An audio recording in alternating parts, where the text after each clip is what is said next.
Welcome, everyone. Today we are tackling a critical question. Could tensions between Russia and NATO spill into open conflict? This is the main question we're going to address.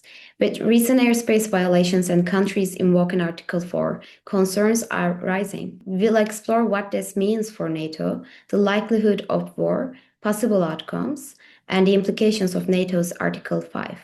To guide us through these issues, we are joined by retired Brigadier General Ufuk Uras. General, welcome to the show. Thank you. Thank you for your very kind invitation. It's always my honor to have you here. So, I want to start by understanding the rising tensions. Why have tensions between Russia and NATO risen recently, and what are the main drivers of this escalation? It's all about the ongoing war in Ukraine. The situation in Ukraine is not favoring the Ukraine side. Russia is advancing on the ground, although the advances are slow. Russia now has expanded its control in Ukraine. So that creates a tension. But another important point is the change of policy in the United States. When President Trump came to power, he changed his attitude to Russia. President Trump has announced that he wants a peace and has reduced the support to Ukraine. And now Ukraine is in a difficult situation. The European NATO allies, on the other side, want to increase their support to Ukraine. Collapse of Ukraine defense is something which Europe cannot accept, and they want to continue this war. This is the main reason of the tension. But there are also some attacks which were carried out by Ukraine to Russian territory. And Russia believes that Russia is not fighting only Ukraine, but fighting also with European countries. Russia believes that the European countries are behind these attacks. Ukraine is supported by planning, by intelligence, and by equipment from European countries. And Russia want to cut this support, or at least to limit this European support to Ukraine. That is the reason for increasing tensions. I see. So Russia has violated the airspace of Poland, Romania, and Estonia, as far as I remember. What is the significance of these actions? What were the message they were trying to give?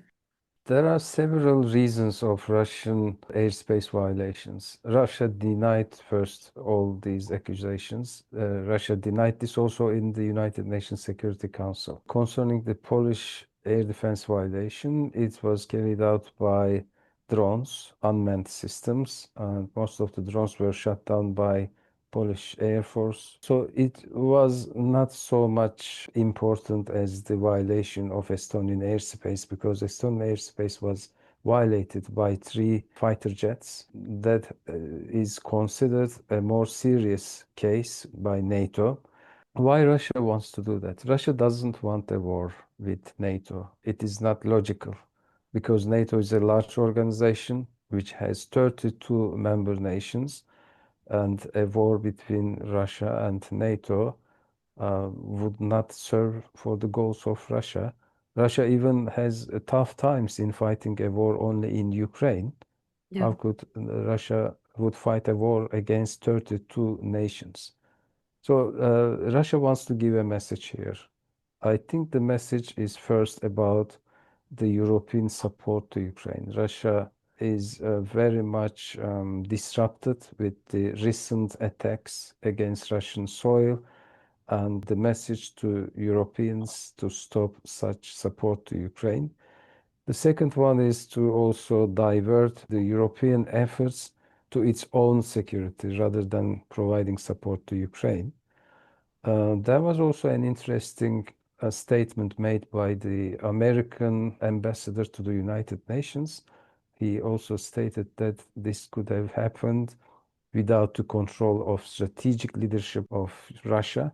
I don't believe that this is likely, because it's not one aircraft. If it was only one aircraft, we could say that it could have happened without the control of its superiors. But it is 3 aircraft and violated the airspace of Estonia for about 12 minutes. Yes. Another comment was about Russia wants to test the air defense capabilities of NATO. This could be also another objective of this violation, but I don't think that this is the main reason. The main reason is political. Russia wants to give a message to Europeans, and the message is simple. Russia says that don't continue to support Ukraine. But Poland and Estonia, they requested NATO consultations under Article 4. So this seemed to me, it escalated the situation a bit further. What does Article 4 mean, and how important is it in NATO's decision-making process in this conflict in particular? Article 4 is consultations in NATO treaty. If a member nation feels that its sovereignty, its security, or its territorial integrity or independence is threatened, this nation could bring the issue to the consultations of NATO. So it is not very special article, I would say, like Article 5, but it is also not a very regular case. So it is discussed in NATO. I mean, when Poland bring this issue to NATO, the North Atlantic Council usually, which is the highest authority in NATO decision-making system, discusses the issue with the support of the senior committees like military committee and other committees, and comes up with a decision. Usually the decision is a response to the situation. And in that case, NATO launched an operation, which is called Operation Sentry, and bolstered the NATO's defense in the eastern flank by deploying forces. And after the airspace violation of Estonia, NATO shifted from air policing mission to air defense mission. Initially, it was air policing mission because the Baltic states don't have air force. They have very limited air defense capabilities. They do have only short-range air defense systems. NATO provides support to those countries, and now bolstered also this by shifting it from air policing mission to air defense mission as part of the Operation Sentry. I see. You mentioned Article 5, and I always hear people are arguing about if Article 5 is going to be revoked by the nations too in the future. So can you elaborate more on what is Article 5 and how it is really working? Article 5 is the core article of NATO. It is collective defense. If there's an aggression to any NATO member, it is considered as an aggression to all NATO countries. And this is the essence and core of NATO. The term aggression is critical here, whether airspace violation is considered as an aggression. Usually, airspace violations are not considered as an armed aggression so long as there is no any strike coming from the violating air assets. It is a very serious issue. It was invoked one time in the history of NATO. It was just after the September 11 attacks to the United States. But this was symbolic because there was no any state attacking the United States. Invocation of Article 5 in this situation doesn't seem likely because there was no any armed aggression, any strike to NATO territory. But that doesn't mean that it will never be invoked if it turns out to become a conflict. NATO can, of course, invoke Article 5, but a possibility, a war possibility between NATO and Russia doesn't seem likely, in my opinion. But let's say if invoked, how would Article 5 play out in practice, like politically and militarily? Article 5 means the activation of NATO plans to counter the aggression. I mean, NATO has strategies, plans. There are forces allocated to NATO by the nations, and this is like a war. So NATO is a defense organization, but based on the nature of the conflict, this war may become a large-scale war. But in that case, I mean, between NATO and Russia, it is not likely, in my opinion, because it can be devastating for both parties. Can you imagine missiles are hitting Paris, London, Yeah. Berlin? Europe is the most developed part of the world, and many people in the world want to go to Europe and want to live in Europe. Yeah. People enjoy the social life, the welfare, the liberties in Europe. A war in Europe will turn Europe into medieval ages. I mean, can you imagine a situation like the Second World War? Yes, and For even this now, reason, now even we have more advanced technologies and more advanced risk. yes, and Europe cannot afford such a war. Yeah. Russia cannot afford also such a war. So this has to be resolved peacefully. In my opinion, this has to be seen as an opportunity, and maybe the Europe and Russia, I mean NATO and Russia, should reactivate the NATO-Russia Council. It's a serious platform for both sides to negotiate the security issues. The activities of this council was suspended after the Russia-Ukraine war. Maybe it can be considered to reactivate this.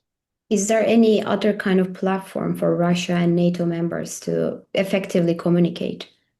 But this is the main platform, I the strategic platform. Now, but there is also some concerns from European perspective. Russia wants to maximize its gains on the ground in Ukraine, has not completed its 100% control over Donbas yet. It's a critical region. The region has already declared its independence from Ukraine and had made also a decision to join Russia. Now, according to Russia, it is Russian territory. Why this region decided to do that? The people of this region are predominantly Russian speaking. The region is also important in terms of the minerals. You know, President Trump, when came to power, he made an agreement with Zelensky about the minerals. So Ukraine is rich in minerals. It is also one of the factors that affect the situation in Ukraine.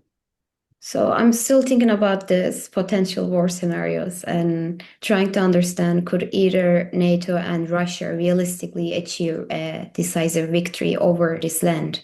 And I don't really understand what would victory even mean for such side in such a conflict. Can you elaborate more on for these victories for these sides? It's very difficult. I mean, it is like some people claim that Russia will invade Europe. Mhm. This is a nonsense to me because Russia has tough times in Ukraine. How could Russia invade Europe? Yes, Russia is the second largest military in the world, has serious capabilities, but the Europeans also have capabilities, and both sides have nuclear weapons. So then it becomes a case of nuclear confrontation. Yeah. Europe doesn't have the capabilities to invade Russia. Here, the war is more political. When the war in Ukraine started, the main goal of the West, mainly the United States, was to contain Russia in its limits, in its region. The US wants to contain Russia, and Black Sea region is very important geopolitically. It is the passage for Russian trade, Russian maritime activities. So this was one of the reasons. And the second main reason was to collapse Putin and his government, maybe also to divide Russia. This could be one of the main objectives of the US and Europe. But Europe and US has lost.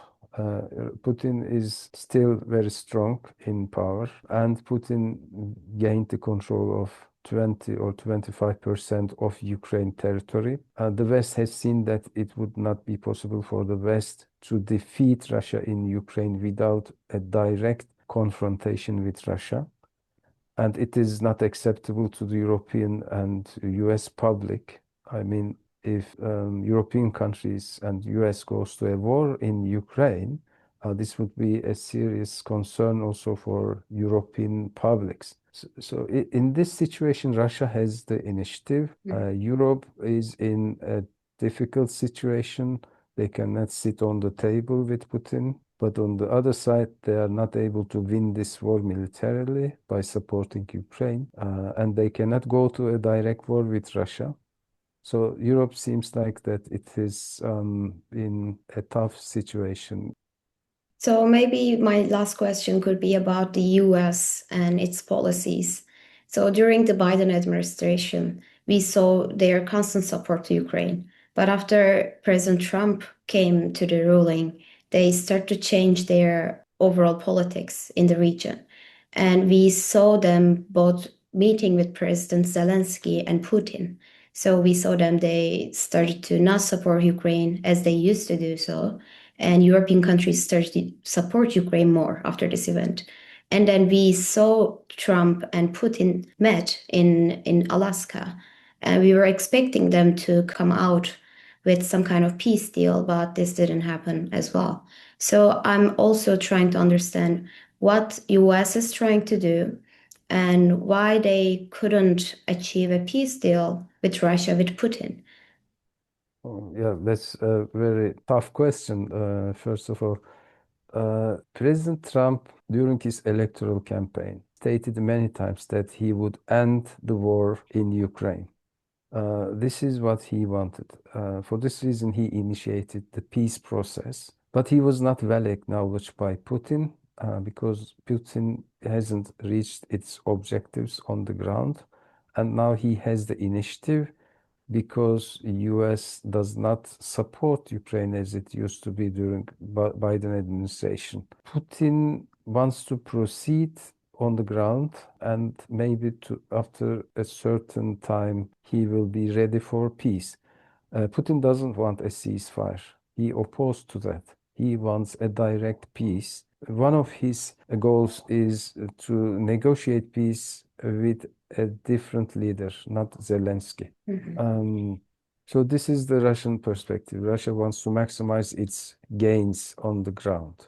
From American perspective, why Americans changed the policy and why they want a peace in Ukraine, Trump wants to concentrate on China and wants to see Russia on his side, or at least not on the other side. Let's see. So from geopolitical and broad perspective, this could be the Trump's policy. But we don't know how will this develop. Yes, I think no one knows, and we're just going to explore it while we're living through the time.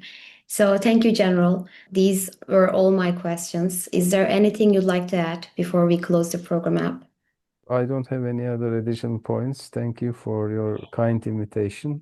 It is also a pleasure for me to join this program. Thank you for giving us insights about this conflict. I hope we're going to explore another topics in another episode. So I wish to see you in the next episode.